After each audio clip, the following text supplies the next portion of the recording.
রানা প্লাজার আহত শ্রমিক আপনারা অত জানেন শিশু ইসলাম বাংলাদেশ নিষিদ্ধ। রানা প্লাজায় ওই সময় তার বয়স ছিল মাত্র 12 বছর। তার মা ওইখানে মারা যায়।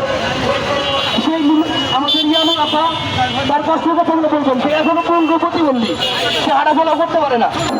আমার নাম আমি রানা প্লাজার ঝালকানায় চাকরি করতাম।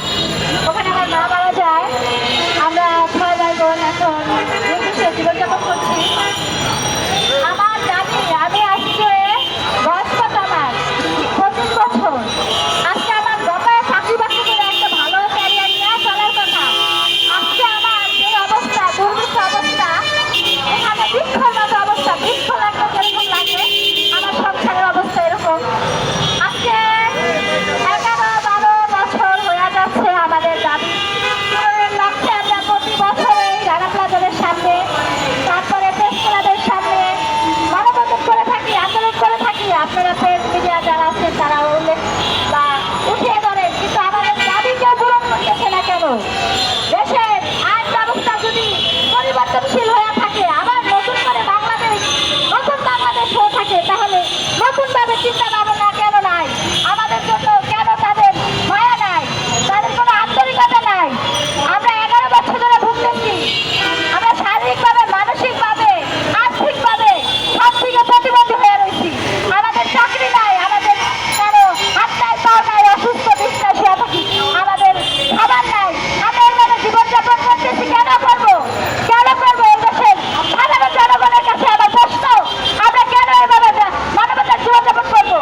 আমরা 11 বছর ধরে বলতেছি আমাদের চিকিৎসা, আমাদের ন্যায্য দাবি ক্ষতিপূরণ আমরা এটা কেন পাবো না? আমরা দাবি করে আসতেছি, স্মারকলিপি জমা দিচ্ছি, আমাদের ডাকতেছে, আমাদের কেন হ্যারাসমেন্ট করতেছে? আমাদের দিলে বলবে হ্যাঁ আমরা দিব, ক্ষতিপূরণ দিব, না দিলে বলবে না আমরা দিব না। আমরা প্রতি বছর বছর কান্না করতেছি। আজকে আমার মা নাই, আমার 6 ভাই বোনের কোনো মানে রাস্তায় যেভাবে ছোট শিশুরা খায় এভাবে আমার আজকে জীবনযাপন করতেছে।